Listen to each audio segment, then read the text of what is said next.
মাহফিলে আসার সময় আমি ভিডিও ফুটেজ দেখছিলাম। আগামীর এই বাংলাদেশ যারা কোরআন সুন্নাহ ভিত্তিক চালাতে চায়, বিভিন্ন জায়গায় তাদের ব্যানার, ফেস্টুন, নামধারী কাফের আর মুনাফিকের বাচ্চারা যৌথ অভিযান চালিয়ে ওগুলি একটার পর একটা ছিঁড়ে ফেলছে। গণতান্ত্রিক দেশ, আপনার অধিকার যতটুকুন, আমি হুজুর আমার অধিকারও ততটুকুন। আপনার নেতার পোস্টার, ফেস্টুন, ব্যানার থাকলে আমি একটা ইসলামী দল সাপোর্ট করি, সমর্থন করি, ওই দলের নেতা কর্মীরও ফেস্টুন, ব্যানার, পোস্টার থাকা লাগবে।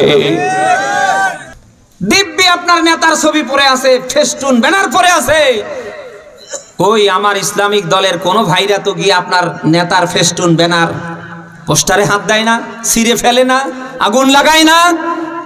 অথচ আমরা দেখতে পাচ্ছি ওরা যৌথ অভিযান চালিয়ে ইসলামী দলগুলির ব্যানার, ফেস্টুন, পোস্টার সব ছিঁড়ে ফেলে আগুন দিয়ে পুড়িয়ে শেষ করে ফেলছে। এই আচরণগুলি তো আমরা ১.৫ দশকে ভোট ছাড়া যারা ক্ষমতায় ছিল আমরা তাদের দেখেছি। বলেন না কেন? ওরা মনে করেছিল দেশটা আমাদের, আরে দেশের 18 কোটি মানুষ আমরা যারা, আমাদেরকে মনে করেছিল আমরা ভাড়াটিয়া। বলেন না কেন? যাদের কোনো ভোট লাগেনি, এমন ভাবে ক্ষমতায় বসেছিল, ওরা সব সময় মনে করতো আমাদের আর কে নামায়। বলেন না কেন? ওপরওয়ালা যে একজন আছে, ও যে নামাতে পারে, ও যে ওদের দাদাদের নমরুদ বলেন, ফেরাউন বলেন, সাদ্দাত বলেন, আবু জাহেল বলেন, এদেরকে যে আল্লাহ নামিয়েছে ওটা যেন ওদের মনেই ছিল না। বলেন না কেন? ওরা এমন ভাবে চেয়ারে বসেছিল, ওরা আলটিমেটাম দিয়েছিল 41 নতুবা 71। ওদের ওটা মনেই ছিল না যে উপরওয়ালা একজন আছে, তিনি সেকেন্ডের ভেতরেই চেয়ার থেকে নামাতে পারে। যাদের হুঙ্কারে গর্জনে ঘর থেকে বের হওয়া যেত না, এই এলাকার এমন কোন বাড়ি বাদ নেই, গাইবান্ধা জেলার এমন কোন মানুষ বাদ নেই যার নামে 8টা 10টা 100-200 করে মামলা জালিমরা না দিয়েছে। যাদের হুঙ্কারে গর্জনে ঘর থেকে বের হওয়া যেত না, আপনি দেখেন তো আজকেও আছে, সব দিল্লিতে পালিয়ে গিয়েছে। আর যে কয়েকটা আছে ও যেন একেবারে বিড়ালের বাচ্চা হয়ে গেছে। চোখের সামনেই তো দেখতে পারলেন। কয়েকদিনের কথা, আপনি তাতেই সব ভুলে একেবারে একাকার করে ওদের পথে হাঁটা শুরু করলেন। মানুষের উপরে যারা জুলুম করে, অত্যাচার করে, মানুষকে যারা অন্যায়ভাবে আক্রমণ করে, তাদের পরিণতি কখনো ভালো হয়নি, কিয়ামত পর্যন্ত ভালো হবে না। যুগে যুগে আল্লাহ জালিমদেরকে ধ্বংস করে দিয়েছে। আল্লাহর ওয়াদা, কিয়ামত পর্যন্ত তিনি জালিমদের ধ্বংসই করবেন। ১.৫ দশকের জালিমদের কাছ থেকে শিক্ষা নেন।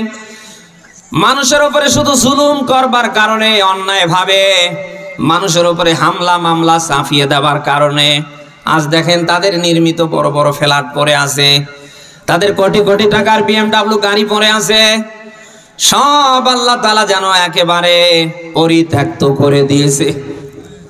সূরা নামল 51 নম্বর আয়াতে পাবেন, আল্লাহ পাক বলেন, ফাতিলকা বুয়ুতুহুম খাবিয়াতাম বিমা যালামু ইন্না ফি যালিকা লাআয়াতাল লিকাউমিন ইয়ালামুন।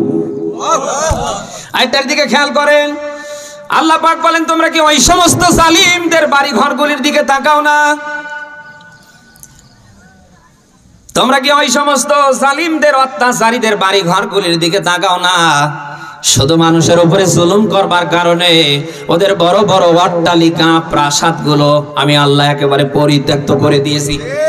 এই ১.৫ দশকে যারা মানুষের মাথার উপরে ভর করেছিল, যাদের কোনো ভোট লাগতো না, যারা মনে করতো দেশটা আমাদের আর এই দেশের মানুষ ভাড়াটিয়া, সারা বাংলাদেশের প্রত্যেকটা জেলা উপজেলায় আপনি মিলান, প্রত্যেকটা জালিমের বাড়ি ঘর আল্লাহ তাআলা পরিত্যক্ত করে দিয়েছে। এমন ভাবে আল্লাহ বাড়ি ঘরগুলি রেখেছে, একটা বিড়াল, একটা কুকুর পর্যন্ত ঢোকার সাহস করে না। সামান্য কয়েকদিনের ইতিহাস আপনি ভুলে গেলেন, এখনো ক্ষমতায় পাননি, সামনে ক্ষমতা পাবেন কিনা এরও তো কোনো গ্যারান্টি নেই। ক্ষমতার মালিক কে? আরো জোরে। সামান্য একটু হাসিনা পালাতে দেরি, আপনারা এই দেশে যা শুরু করেছেন তা তো হাসিনাকেও দেখছি যে আপনারা হার মানিয়ে ফেলছেন। বলেন না কেন? এদেশে অনেক মানুষ এখন এই কথাই বলছে, আগের সময় আমাদের ভালো ছিল। যাদের হুঙ্কারে, যাদের গর্জনে, যাদের জুলুম অত্যাচারে অতিষ্ঠ হয়ে নিজের হালাল বউয়ের কাছে রাতে ঘুমাতে পারেননি, আপনি ঘুমিয়েছিলেন ধান খেতে আর পাট খেতে। বলে না কেন? আপনি ঘুমিয়েছিলেন এই 1.5 দশক বিভিন্ন গোরস্থান আর কবরস্থানে। আজকে তাদের কোন রকম একটু পতন হতে না হতে আপনারা নতুন করে নিজেদেরকে দাবি করছেন হাসিনা।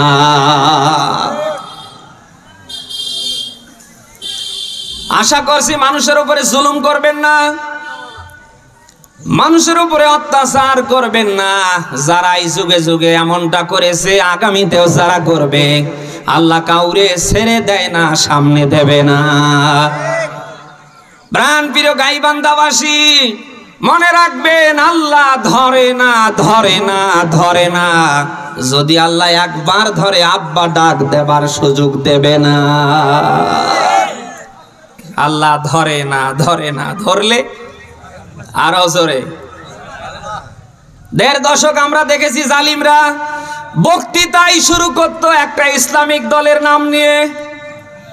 এখনো আমরা ঠিক সেটাই দেখতে পাচ্ছি। আর একটা গোষ্ঠী, আর একটা দল ঠিক আর একটা ইসলামী দলকে ঘায়েল করার জন্য বক্তৃতায় শুরু করে ওদের নাম নিয়ে, বক্তৃতায় শেষ করে ওদের নাম নিয়ে।